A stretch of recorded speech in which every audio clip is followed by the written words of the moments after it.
यूनान में पुराने समय में मिडास नाम का एक राजा राज्य करता था। राजा मिडास बड़ा ही लालची था। अपनी पुत्री को छोड़कर उसे दूसरी कोई वस्तु संसार में प्यारी थी तो बस सोना ही प्यारा था। एक दिन राजा मिडास अपने खजाने में बैठा सोने की ईंटें और अशर्फियां गिन रहा था। अचानक वहां एक देवदूत आया।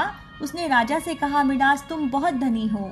मिडास ने मुंह लटकाकर उत्तर दिया, मैं धनी कहाँ हूँ, मेरे पास तो ये बहुत थोड़ा सोना है। देवदूत बोला, तुम्हें इतने सोने से भी संतोष नहीं, कितना सोना चाहिए तुम्हें? राजा ने कहा, मैं तो चाहता हूँ कि मैं जिस वस्तु को हाथ से स्पर्श करूँ वही सोने की हो जाए। देवदूत हंसा और बोला, अच्छी बात, कल सवेरे से तुम जिस वस्तु को छुओगे वही सोने की हो जाएगी। बड़े सवेरे मिडास उठा, उसने कुर्सी पर हाथ रखा, वह सोने की हो गई। एक मेज को छुआ, वह सोने की बन गई। राजा मिडास पागलों की भांति दौड़ता हुआ अपने बगीचे में गया और पेड़ों को छूने लगा। उसने फूल, पत्ते, डालियां, गमले सब छुए, सब सोने के हो गए। मिडास की खुशी का कोई पार नहीं रहा। दौड़ते उछलते मिडास थक गया। वह प्यासा था और उसे भूख भी लगने लगी थी। बगीचे से वह अपने राजमहल लौटकर एक सोने की कुर्सी पर बैठ गया। एक नौकर ने उसके आगे भोजन और पानी लाकर रख दिया, लेकिन जैसे ही मिडास ने भोजन को हाथ लगाया सब भोजन सोना बन गया। उसने पानी पीने के लिए ग्लास उठाया तो ग्लास और पानी सोना हो गया। मिडास के सामने सोने की रोटियां, सोने के चावल, सोने के आलू आदि रखे थे और वह भूखा था, प्यासा था।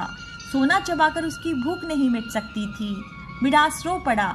उसी समय उसकी पुत्री खेलते हुए वहां आई। अपने पिता को रोते देख वह पिता की गोद में चढ़कर उसके आंसू पोंछने लगी। मिडास ने पुत्री को अपनी छाती से लगा लिया, लेकिन अब उसकी पुत्री वहां कहाँ थी? मिडास की गोद में तो उसकी पुत्री की सोने की मूर्ति थी। बेचारा मिडास सिर पीट पीट कर रोने लगा। देवदूत को दया आ गई, वह फिर प्रकट हुआ। उसे देखते ही मिडास उसके पैरों पर गिर पड़ा और गिड़गिड़ाकर प्रार्थना करने लगा, आप अपना वरदान वापस लौटा लीजिए। देवदूत ने पूछा, मिडास अब तुम्हें सोना नहीं चाहिए? बताओ तो एक गिलास पानी मूल्यवान है या सोना? एक टुकड़ा रोटी भली है या सोना? मिडास ने हाथ जोड़कर कहा, मुझे सोना नहीं चाहिए। मैं जान गया कि मनुष्य को सोना नहीं चाहिए।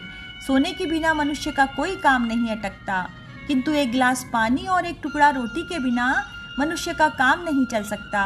अब सोने का लोभ नहीं करूँगा। देवदूत ने कटोरे में जल दिया और कहा, इसे सब पर छिड़क दो। मिडास ने वह जल अपनी पुत्री पर, मेज पर, कुर्सी पर, भोजन पर, पानी पर और बगीचे के पेड़ों पर छिड़क दिया।